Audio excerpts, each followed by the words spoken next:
Bonjour les amis, j'espère que vous avez passé un bon week-end. Nous voilà partis pour nos petites énergies de la semaine. Cette semaine, j'ai pris le tarot des sorcières, que j'aime beaucoup aussi. Donc voilà, des énergies s'il vous plaît. Ah, nous avons le 9 de coupe, qui est une carte qui nous parle de réalisation, de concrétisation. Hein, on parle d'émotions, de sentiments, donc bon, pourquoi pas. Enfin, allez, c'est parti. Donc, des énergies pour notre semaine, pour nous donner un petit coup de pouce, une ambiance, une tendance. Nous avons le roi de bâton. Oh, et le 6, les amoureux. Alors, tout d'abord, le roi de bâton. Alors, le roi de bâton, c'est l'autorité. C'est l'autorité, c'est un homme qui a déjà bien vécu, qui sait beaucoup de choses, hein, et qui a énormément fait, qui a mis en place énormément de projets, qui a déjà qui a atteint beaucoup d'objectifs dans sa vie. Hein. Donc c'est une énergie d'accomplissement, c'est une énergie de savoir et c'est une énergie d'action en premier lieu. Le roi de bâton nous explique que s'il y a des projets en cours, qu'il faut continuer, que c'est quelque chose qui va fonctionner, il ne faut pas lâcher l'affaire, comme on dit, et toujours être en action. Le roi de bâton nous dit aussi qu'il faut se faire confiance parce que vous avez les moyens, vous avez les outils, vous avez tout ce qu'il faut pour aller au bout des choses. N'hésitez pas. Donc la confiance en soi dans un premier temps. Dans un deuxième temps, nous avons les amoureux. Alors les amoureux peuvent nous parler effectivement d'amour, on est bien d'accord, mais c'est une carte qui est un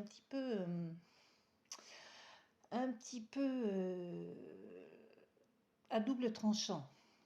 Elle nous parle d'amour effectivement, mais elle nous parle aussi dans certaines conditions de tromperie. Elle nous parle aussi de, alors je sais c'est pas drôle, mais c'est au lieu d'être à deux, comme vous voyez au centre de cette carte, il y a une troisième personne. Alors ça peut être dans le domaine affectif, amoureux bien sûr, mais ça peut être dans le domaine professionnel aussi. C'est-à-dire que peut-être un peu de trahison, une personne qui va peut-être parler dans votre dos.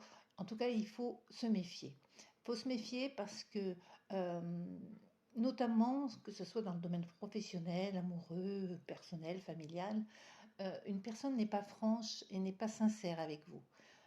Vous êtes peut-être en train de développer quelque chose, donc faites attention à qui vous parlez, soyez prudent.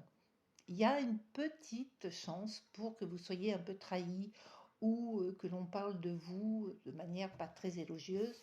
Alors c'est pour ça que, associé à ce roi de bâton, on vous dit de rester bien ancré dans vos chaussures et sur la terre, de ne pas douter de vous et de faire face à tout ce qui peut se passer. Parce qu'effectivement, ce roi de bâton a confiance en lui, comme je vous l'ai dit tout à l'heure, et il va être très difficile de l'enlever de son trône.